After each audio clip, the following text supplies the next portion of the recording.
I'm a grown man that takes baths, and now I'm supposed to be out and about filling obligations? People are gonna be back out there socializing, working, accomplishing their goals. How do you think that makes us feel? We have a routine. Usually I get up around 2. I leave the lights on because why bother? I haven't made my bed since last March. I just sleep on top of the covers. You know, it's lazy, it's fine. Pizza's here. Want to rock, paper, scissors for who gets it? Isn't there like an app? Hey, come in! Jiggle the handle. Maybe next week I'll get sheets. When I cook food, I clean a single dish and fork. Ever since I was young, I told my parents I wanted to be an artist, and I've literally made no moves towards that goal. And for a year and a half, that was completely fine. Yeah, the guitar is right there, but, you know, lazy. Most nights I sleep with my clothes on. You know, Fauci, Cuomo, Newsom, they all had our backs and keeping things locked down as long as humanly possible. My family wants me to come visit next weekend. It's an hour drive. Crazy thing here, some people actually love being told what to do, and there's people actually like that in the world. Welcome back, beautiful and amazing human beings. This is Okadowski of WeAreChange.org. Absolute backwards lunacy happening in the world right now, as it looks like without any vote, without any debate, without any conversation, there already is some kind of medical passport implemented here, as of course we have new, shocking data and details from the states of Texas and Florida that you will not believe. And before we get into that, plus a lot more, the small clip that we began today's broadcast with is, of course, from a full video by Ryan Long, which is linked down in the description below. He does amazing work and definitely deserves a lot more subscribers than he has. Or I wanted to address the urban decay.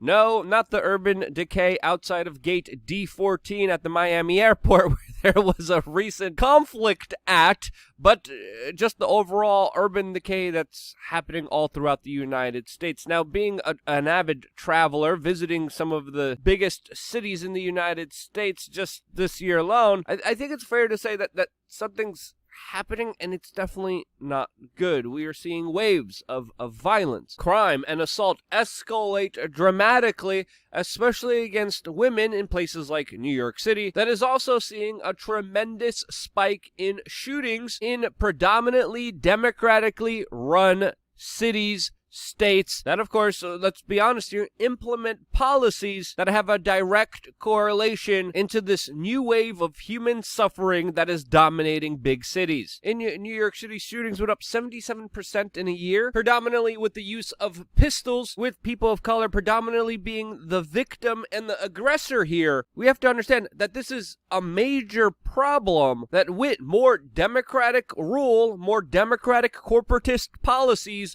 will only be getting worse from here. Now, a lot of the mainstream media forgets to talk about some of the core details here and just blames this on a tool that is used here, and a lot of times they obfuscate the true reality of these incidences in order to push an agenda that would make a lot of law-abiding citizens totally disarmed. They don't talk about the crux of this issue, where it's happening, to whom it's happening, why it's happening, as they call for the same failed policies nationally that, in my opinion, and according to many other political scientists, have created the current situation that they're in. New York City, a communist hellhole that I escaped last year, which is run by the corporatist Democrats in almost every single level of government, is becoming dirtier and filthier by the day in many wide-ranging examples, with, of course, the latest one, a rat problem, after the city cut $100 million into the city's sanitation budget in order to fulfill a lot of their woke agenda.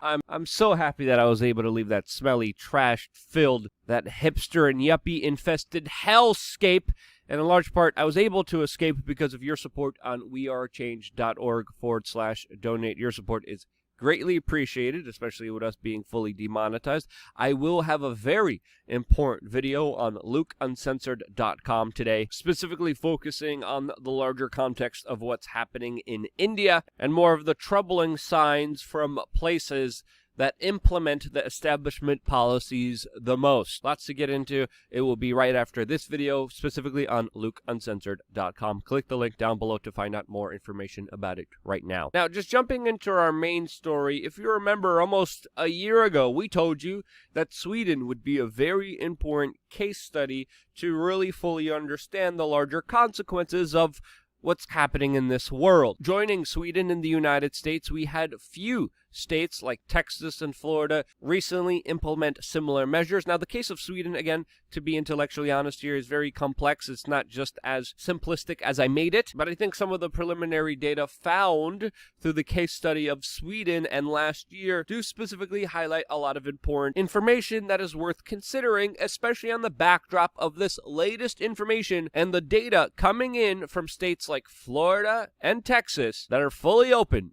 have no mask mandates, and they're reporting fewer new cases per capita than in states with mask mandates and some of the strictest lockdowns in all of the world. Definitely the strictest lockdowns in the United States, and these states are Michigan, Pennsylvania, and New York. So something strange here is obviously going on that is countering the large narrative that is being pushed by the establishment, the large swaths of the mainstream media, and individuals like Dr. Fauci, which we will be talking about in just a little bit. Now, there's a lot of variables. There's a lot of different factors that you could entertain here. But what specifically Florida, the state that I'm in right now, we have seen absolute hyperbolic, sensational fear-mongering about almost non-stop. They have a bigger elderly population than New York. They have more urban areas, more cities, more people populated in those cities, and the huge catastrophe that all the, quote, medical professionals and mainstream media said was going to happen here in Florida hasn't happened. In New York and in Michigan, the cases are absolutely ratcheting up to extreme levels according to the official data, and this should really make people ask some serious, legitimate questions, as of course there is some preliminary data showing specifically how a lot of these lockdowns not only create devastating pain and havoc on the poor and middle class while making the rich richer than they ever have been before, with the billionaire class allowed to be open somehow, but there's preliminary data showing how there could be counterintuitive in creating a worse off situation medically than, of course, places that didn't. But still, somehow, in places like Canada, there's absurd attacks on churches during religious services, going after people who want to practice their religion in absolute disturbing ways by the authorities that are doing this, fining people, hurting people, locking them away for the crime of existing, and that's absolutely absurd. It helps absolutely no one and just hurts them. Even Dr. Fauci, the Lord and Savior of the media industrial complex, of the establishment, is saying that we need to start relaxing some of these lockdowns, some of these mandates, some of these rules, as of course the mainstream media is cheering on about how we should implement these masks permanently for some reason. Now again, Dr. Fauci has been very flippant. He has been changing his policies very sporadically, contradicting himself a lot of the times, and it looks like he will contradict himself again, as of course he came out and said that the transmission of this sickness outdoors is very low, and that the CDC will be updating the mask guidelines very soon, especially for things like exercise. The CDC also came out recently and talked about the sanitation theater that's been going on. That also has been almost absolutely pointless, as they came out with data showing that your risk of getting this sickness from a surface is 1 in 10,000, leaving many medical professionals saying that this was all disinfectant theater that was pointless. It's also important to note here, as Dr. Fauci sets up a lot of the policies here, as he of course routinely attends many mainstream media news shows, that he has yet still to be asked about his direct involvement and financing and funding of the level 3 laboratory that was working on variants of this exact sickness with bats with dangerous gain-of-function research in the place in China where this originated in. I wonder why this such important, critical, direct question hasn't yet been asked to Dr. Fauci.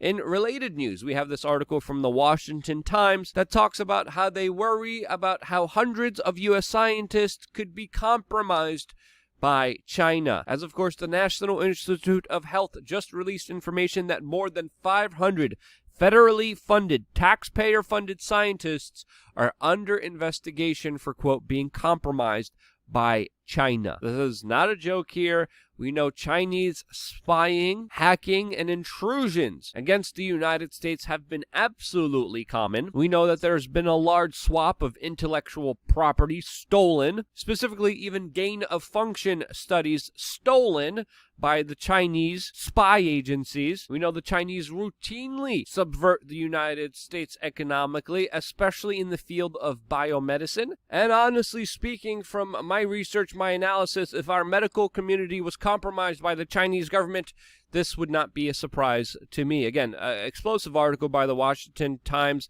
Definitely recommend getting it out there to the general public, as of course many of these scientist institute policies that are absolutely absurd. As the latest policy has been announced, that hasn't been voted on, hasn't been debated, there hasn't been a national conversation on. No one said that this was okay, but a new medical passport has already been implemented without the consent of the people, as the European Commission president and also former Bilderberg member, I confronted this lady before, announced by her own decree that Americans will officially need a medical passport of the shot to travel into Europe in 2021. Again, this is creating a two-tier unjust society. There's a lot of people with medical conditions that are preventing them from taking the shot. And to take away the people's right to travel, to move around, if they don't go through a medical procedure that the government wants them to go through, is absolutely draconian and insane. As, of course, American and European officials are now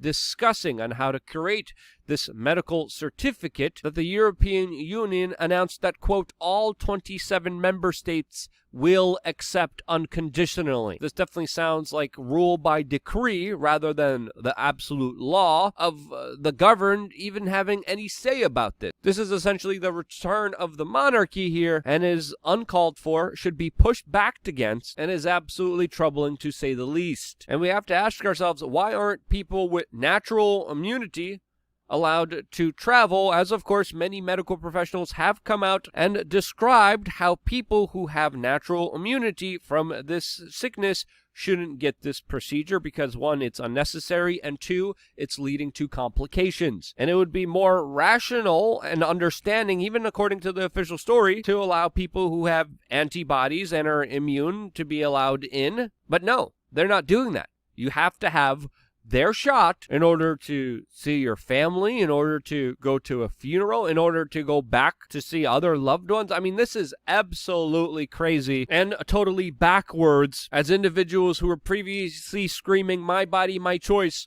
are now advocating for this in some way. Also, there's a lot of troubling developments with places that are receiving the shot, and we're going to get into that at LukeUncensored.com. In the United Kingdom, there's already petitions to make this international medical passport illegal, which the UK government has been milling about and most likely will be implementing. As of course, this is going to prevent a large majority of people from being able to travel. This has also been one of the goals of many climate change enthusiasts and activists that have been trying to stop people from traveling. Very coincidentally, a lot of the policies that a lot of climate change activists have been calling for within the last few years have been actually implemented under these lockdowns, including the advocating for eating less meat and eating GMO meat that, of course, Bill Gates has heavily invested in. Bill Gates, by the way, also came out and said that, quote, he is hopeful that the world will be completely back to normal by the end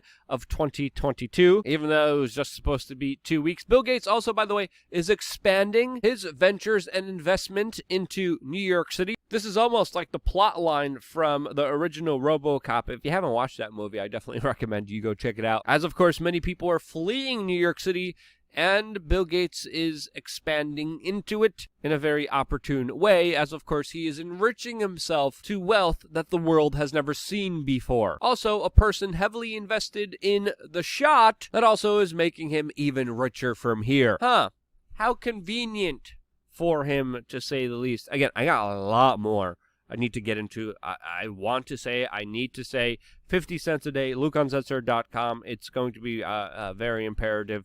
I wouldn't be here if it wasn't for you guys watching and sharing these videos. And because you guys do, I'm still here, and I'm still extremely grateful for this opportunity to be able to do this research, delve it out to you, and give you some kind of larger perspective that you wouldn't normally have. If you thought I did that, sharing this video is one of the best things you could do. And because you do that, I wouldn't be here if it wasn't for that. I love you guys. Stay tuned for more here on WeAreChange.org.